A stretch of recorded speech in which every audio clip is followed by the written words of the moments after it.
നമ്മളെ വീട്ടിലുള്ള സാധാരണ ഇൻഗ്രീഡിയൻസ് ഒക്കെ ചേർത്തിട്ട് തന്നെ നമുക്കൊരു അടിപൊളി സോയ ചങ്ക്സ് ഇങ്ങോട്ട് റെഡിയാക്കി എടുക്കാം കേട്ടോ.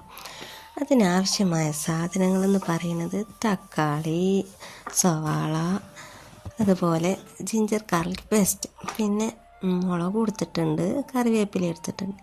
അത് നല്ലപോലെ കഴുകി വൃത്തിയാക്കി കുഞ്ഞു കുഞ്ഞാ അരിഞ്ഞ് വെച്ചിട്ടുണ്ട് കേട്ടോ.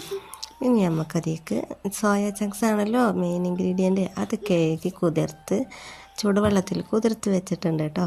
അപ്പോൾ ഇനി അത് കുതിർന്ന് വന്ന ശേഷം നല്ലപോലെ കഴുകി പിഴിഞ്ഞെടുത്തിട്ടുണ്ട് കേട്ടോ. അതിൻ്റെ റോ ടേസ്റ്റ് പോകാനാണ്. അങ്ങനെ ആവശ്യത്തിനുള്ള മല്ലിപ്പൊടി, മുളക് പൊടി, മഞ്ഞൾപ്പൊടി, ഗരം മസാല കുറച്ച് മാത്രം, അത് കൂടുതലാവരുത്. കൂടുതലായ അത് നമ്മൾ സോയ ചങ്ക്സിൻ്റെ ടേസ്റ്റിനെ ബാധിക്കും കേട്ടോ. അപ്പോൾ ചട്ടി അടുപ്പത്ത് വെച്ചിട്ട് വെളിച്ചെണ്ണ ഒഴിച്ചിട്ട് സോയ ചങ്ക്സ് അതിൽ നല്ലപോലെ അങ്ങ് റോസ്റ്റാക്കി എടുക്കുക. ആ റോസ്റ്റാക്കി ഗോൾഡൻ കളറായി വരും. പിന്നെ എൻ്റെ ചട്ടീൻ്റെ ചൊറുക്കങ്ങൾ നോക്കണ്ട കേട്ടോ. എൻ്റെ ചട്ടിക്ക് കുറച്ച് വയസ്സായിട്ടുണ്ട്. അപ്പോൾ അതിൻ്റെ ചൊറുക്ക് പോയി അങ്ങ് കൂട്ടിയാൽ മതി. കാരണം വയസ്സാകുമ്പോൾ നമ്മൾ ചൊറുക്കും പോകുമല്ലോ. അങ്ങനെ ഇത് ചട്ടീൻ്റെ ചൊറുക്കും പോയി കേട്ടോ.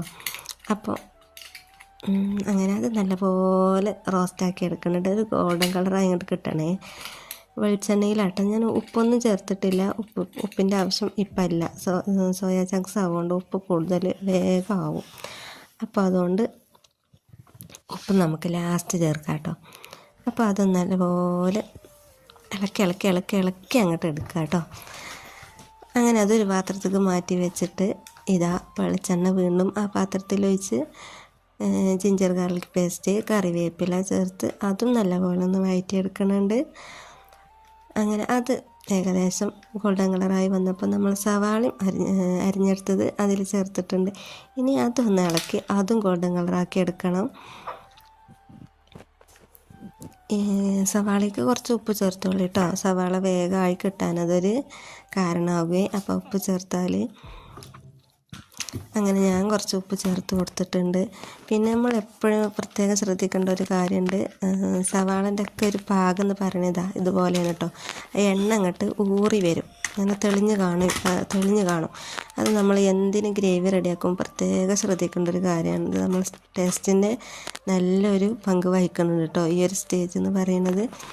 അപ്പോൾ പിന്നെ കുക്കിംഗ് ചെയ്യണമല്ലൊന്നും ഞാൻ പഠിപ്പിച്ചിട്ട് വേണ്ട. എന്നാലും ഞാൻ എൻ്റെ എനിക്കറിയുന്ന ഒരു കൊച്ചറിവ് നിങ്ങൾക്ക് പറഞ്ഞത് മാത്രം. അങ്ങനെ തക്കാളിയും ചേർത്ത് തക്കാളിയും അതുപോലെ ആക്കിയെടുത്തിട്ടുണ്ട്. എണ്ണ ഊറി വരുന്ന ടൈം വരെ വേവാൻ സമയം കൊടുത്തിട്ടുണ്ട്. ഈ സമയമൊക്കെ ഇട്ടതിന് ആവശ്യം നമ്മൾ സോയ ചങ്ക്സൊക്കെ റെഡിയാക്കി എടുക്കാൻ.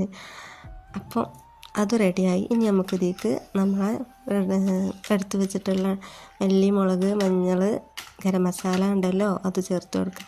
പിന്നെ കുരുമുളക് വേണമെങ്കിൽ നിങ്ങൾക്ക് ചേർക്കാട്ടോ. അത് നമ്മളെ ടേസ്റ്റിന് നല്ലൊരു പങ്ക് വഹിക്കുന്നുണ്ട്. പക്ഷേ ഞാൻ ചേർക്കാത്ത കുട്ടികളെ ലഞ്ചിന് വേണ്ടിയിട്ടാണ് ഞാൻ റെഡിയാക്കുന്നത്. അപ്പോൾ എരിവ് ഏറണ്ട വിചാരിച്ചിട്ടാണ്. അതില്ലെങ്കിലും ടേസ്റ്റിനൊരു കുഴപ്പമില്ല കേട്ടോ. അത് സൂപ്പറാണ്. അപ്പം അത് നല്ലപോലെ അങ്ങോട്ട് ഇളക്കി അതും എടുക്കുന്നുണ്ട്. അപ്പം നമുക്കിതിലേക്ക് നമ്മൾ റെഡിയാക്കി വെച്ച സോയ ചങ്ക്സ് ഒന്ന് ചേർത്ത് കൊടുക്കാം കേട്ടോ. ഇത് ഞാൻ ചേർത്ത് കൊടുത്തിട്ടുണ്ട്. അപ്പോൾ ഇനി അതും അങ്ങോട്ട് ഇളക്കി എടുക്കുക. ചേട്ടാ കുറച്ച് പുറത്തേക്ക് പോയി ഞാൻ ഇളക്കുന്ന സ്പീഡ് കൂടിയപ്പോൾ. അപ്പോൾ നിങ്ങൾ സ്പീഡ് കൂടണ്ട, പാകത്തിന് മതി. അപ്പോൾ കുറഞ്ഞ തീയിൽ അത് അടച്ച് വെച്ച് വേവിക്കാം കേട്ടോ. കുറച്ച് നേരം വെള്ളം ഒഴിക്കരുത്. അപ്പോൾ നമ്മൾ അടിപൊളി സോയ ചങ്ക്സ് ഇവിടെ റെഡിയായി കിട്ടിയിട്ടുണ്ട്. ഇനി അത് നമുക്ക് അങ്ങോട്ട് വിളമ്പിയെടുക്കാം. നിങ്ങൾക്ക് ഏതാ കഴിക്കാൻ ഇഷ്ടം? ചപ്പാത്തിയാണോ, പത്തിരിയാണോ, ചോറാണോ, എന്തിൻ്റെ കൂടെയാണെങ്കിലും അടിപൊളി ടേസ്റ്റാണ് കേട്ടോ. അതൊന്ന് ട്രൈ ചെയ്ത് നോക്കണം നിങ്ങൾ. എന്നിട്ട് പിന്നെ ഫീഡ്ബാക്ക് അറിയിക്കണം. പിന്നെ സബ്സ്ക്രൈബ് ചെയ്യാൻ നിങ്ങൾ എന്തായാലും മറക്കണ്ട കേട്ടോ. ഒന്ന് സബ്സ്ക്രൈബ് ചെയ്തോളൂ. പിന്നെ അടിപൊളി വീഡിയോ ആയിട്ട് ഞാൻ വീണ്ടും വരും. ബൈ. Thanks for watching.